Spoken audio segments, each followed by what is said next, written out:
Two gas company servicemen, a senior training supervisor and a young trainee, were out checking meters and parked their truck at the end of the alley and worked their way to the other end. At the last house, a woman, looking out her kitchen window, watched the two men as they checked the gas meter. As they finished the meter check, the older supervisor challenged the younger co-worker to a foot race down the alley back to the truck. As they came running up to the truck, they realized that the lady from the last house was huffing and puffing right behind them. They stopped and asked her what was wrong. Gasping for breath, she said, "When I see two gas men running full speed away from my house, I figure I had better run too." You know, sometimes we run for the wrong reason. She misunderstood what was going on. There are times in our spiritual life we may run for the wrong reason, or we may fail to run at all. Read with me from Hebrews chapter 12, verses 1 through 13.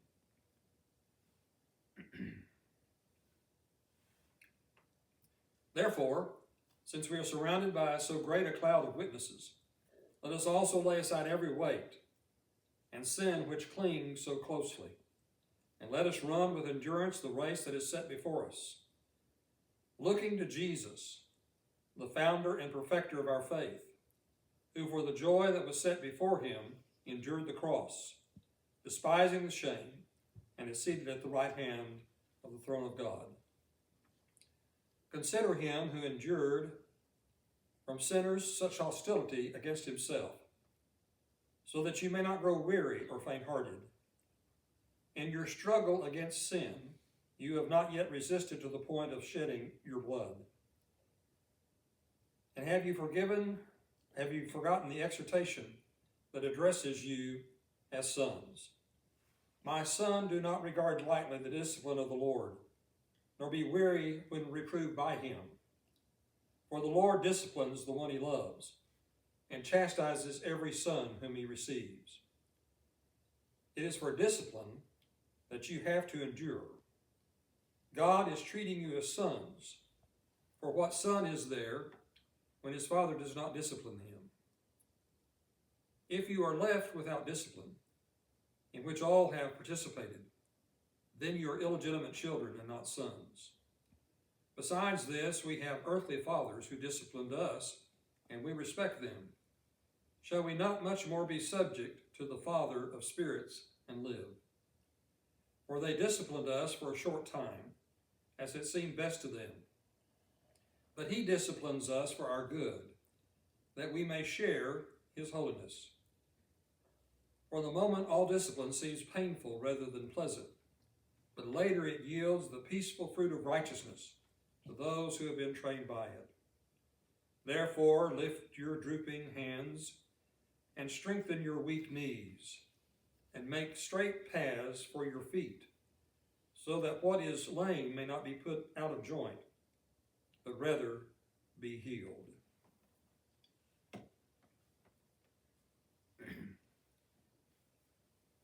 Therefore, the author begins this section with the word therefore. Based upon what he's written, he is drawing a point here. He says we are surrounded by so great a cloud of witnesses. What are these witnesses? Who are these witnesses? Neil Lightfoot sums it up well. The Christian race, as the context shows, is a marathon race, not a short sprint. Others have been on the track ahead of the present competitors. All those whose daring faith the author has eulogized. They have finished their part of the race, and in relay fashion have passed on the baton to their successors. Having finished, they are now appropriately described as a cloud or host of witnesses. Well, in what sense are they witnesses? Figuratively, of course. For certainly the author does not mean to suggest that those who've gone on before are now literally looking down from heaven on earthly affairs. There are those who have taught that all those who've lived before us are looking down on us as we live the Christian life. Scripture nowhere indicates that anyone who is now in heaven is looking down on us. It is in a figurative sense, I believe, pointing back to chapter 11, the great hall of faith, that the author says those who've gone before, in a sense, in a figurative sense, are now observing as we live the Christian life, as we run the Christian race. We need to remember that there are those who have lived the Christian life before us. Seems obvious, doesn't it? We are not the first ones to ever struggle in living for Jesus. Others have lived for Jesus. Some have faced far greater struggles than we have. And the author here is saying to his readers, remember those who've already lived for God, who've already been people of faith. Learn from their examples. Be encouraged by them. Leon Morris also suggests that the language here may refer to a relay race in which the witnesses are those who've already finished their leg of the race and have passed the baton on to us. The author says, therefore, since we're surrounded by so great a cloud of witnesses, he says, let us lay aside every weight and the sin which clings so closely. He's going to talk about running the race, the Christian life as a race, as a competition. And so he says, as we are engaged in that race, there are some things we need to lay aside. The NIV says we need to throw off these things. Lay aside every weight. In the Christian life, that it includes laying aside sin. The one who ran the race, when it came race time, did not want to be weighted down with heavy clothing. Still today, those who engage in races, in the track events, they have on, we might say, minimal clothing. In training, they might have actual weights on their legs or their arms. Certainly before the race, if the weather is cold, they may have on some more clothing. But when it comes race time, they want the advantage of clothing that will not slow them down. In the Christian life, there are things that would get in our way of living the Christian life. And what is mentioned is sin. Sin which clings so closely. F.F. Bruce said, our author is not referring so much to some specific besetting sin in the common use of the phrase, but to sin itself, as something which will inevitably encumber the runner's feet. In running a race, the runner has to make sure he doesn't fall over his own feet.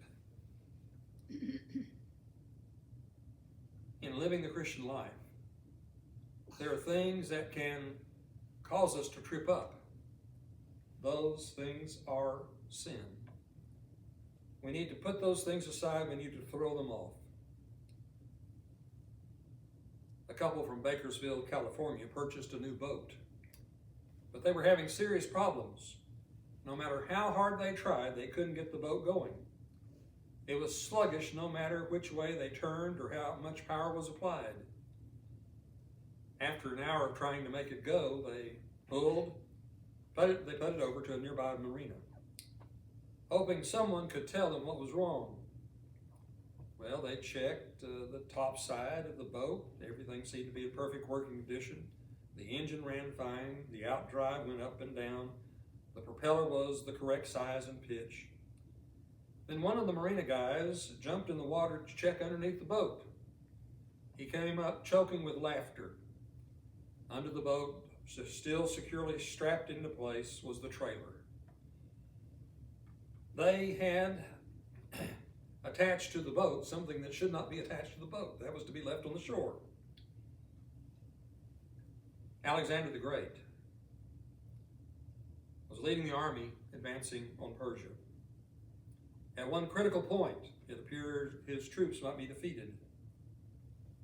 The soldiers had taken so much plunder from their previous campaigns that they had become weighted down and were losing their effectiveness in combat. Alexander immediately commanded that the spoils be thrown into a heap and burned. Well, the men complained bitterly, but soon came to see the wisdom of the order. Someone wrote, "It was as if wings had been given to them. They walked lightly again. Victory was assured." We must make sure that as we are living the Christian life, we don't let things weight us down. And the main thing that weighs us down is sin. We need to work against sin. Wilbur Chapman said, "The rule of my life is this: anything that dims my vision of Christ, or takes away my taste for Bible study, or cramps my prayer life, or makes Christian work difficult, it is wrong for me, and as a Christian I must turn from it." Then the author says, run. Let us run with endurance the race that is set before us. Chapter 10, verse 36, the author says, you have need of endurance. In running a race, you must build up your stamina, your endurance. This is especially true the longer the race is. Spiritually, those first readers of Hebrews needed endurance. They were thinking about giving up the faith. So at 10:36, you have need of endurance. Chapter 11 gives those examples of faith. As we come to chapter 12, verse 1, the author says, let us run with endurance the race that is set before us. Martel Pay says we must remember that we do not have a short dash to glory, but a race that takes time and effort to run to the very end. Well, how are we to run this race? How are we to endure? Verse 2, we need to focus. Looking to Jesus, fixing our eyes on Jesus, looking to the founder and perfecter of our faith, who for the joy that was set before him endured the cross, despising the shame, and is seated at the right hand of the throne of God. In living the Christian life, we must keep focused on Jesus. Jesus founded our faith. He perfected our faith. He's the pioneer, one translation says. He has led the way before us. He endured the cross. That word endurance again. He endured the cross. Being crucified was about the worst form of execution there was. It was reserved for the worst of criminals. Jesus had done nothing wrong. In fact, he was sinless, but he was crucified. He despised the shame. But he did that for us. And now he's at the right hand of the throne of God. We learn from the faith of those who have gone before us, but we gain the most by looking to Jesus. When we fix our gaze on the crucified Jesus, then we discover the secret to running the race with endurance. Eric Sauer said, if you wish to be disappointed, look to others. If you wish to be downhearted, look to yourself. If you wish to be encouraged, look upon Jesus Christ. As the old hymn says, turn your eyes upon Jesus, look full in his wonderful face, and the things of the earth will grow strangely dim in the light of his glory and grace. The author then has some things to say about discipline. Usually when we think of discipline, we think about those spankings that we received, maybe some spankings we gave. Parents discipline children. Now, the word discipline, one part of it is teaching. Another part is giving correction when needed. Parenting can be a tough task. In one sense, parents really mean it when they say, this is going to hurt me more than it's going to hurt you. But discipline is necessary for children. We remember as well some teachers from school days. There were those teachers that were easy, didn't demand a lot. I don't think we tend to remember them as favorably as we do the tough teachers who demanded great things of us, demanded that we work and learn. The author here says to consider the one who endured from sinners such hostility against him. Jesus experienced such great opposition to the point of being put to death on the cross. And the author says, now, you have not yet, in your struggle against sin, you've not resisted to the point of shedding your blood. Yes, you've suffered persecution, but you haven't given your life for Jesus yet. He says, have you forgotten the exhortation that addresses you as sons? And this is where the discipline comes in.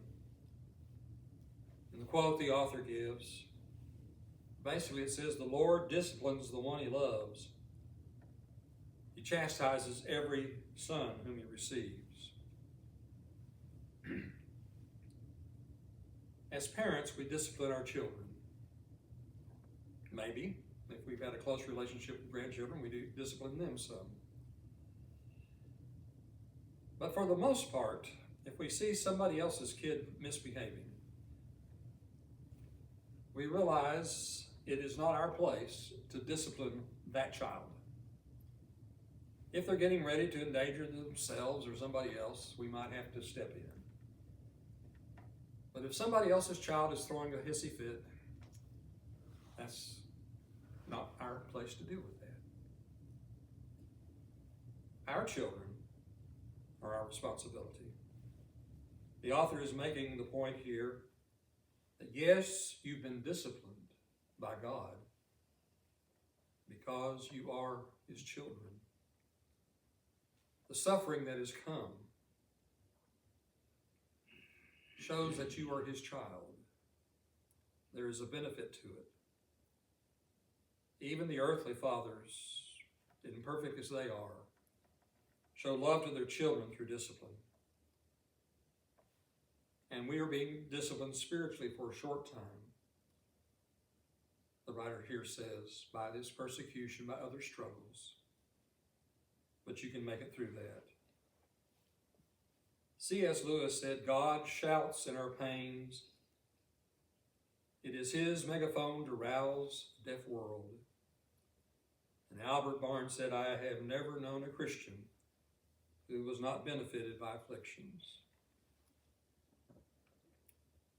I think we live in a day and age where we don't like any pain.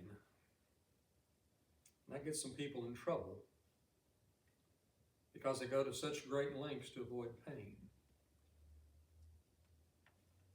But there is a struggle that must take place for there to be growth. These first readers of Hebrews are facing struggles. They're seeing as a solution to quit, to go back to a former religion. The author says, consider what you have here. It's so much better than what you had. Despite the problems you're having now, don't give it up. And so he admonishes them to show strength. Lift your drooping hands and strengthen your weak knees. And make straight paths for your feet, so that what is lame may not be put out of joint, but rather be healed. At the 2002 Winter Olympics, there were 5 finalists for the men's 1,000 meter speed skating race. During the final lap, the American and Chinese were out front, with the Canadian and Korean skaters hot on their heels.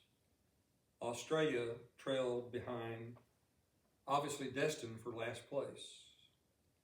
As they came around the last curve for the final straightaway stretch, Americans gathered around their televisions, were on the edge of their seats, cheering for America to pull out in front. The winner would receive the Olympic gold medal. Suddenly, the Chinese skater slightly bumped the American and sent both of them careening into the wall as they spun out of control. With no time or space to get out of the way, the tangled mess caused the Canadian and Korean skaters to spin out of control and join them in a tangled heap of arms and legs. The Australian skater pushed by the heap and shouted to the top of his lungs as he crossed the finish line, "Gold! I won the gold." Well, this was so great. You see, he won the gold for no other reason than he crossed the finish line. He finished the race. He was not the fastest.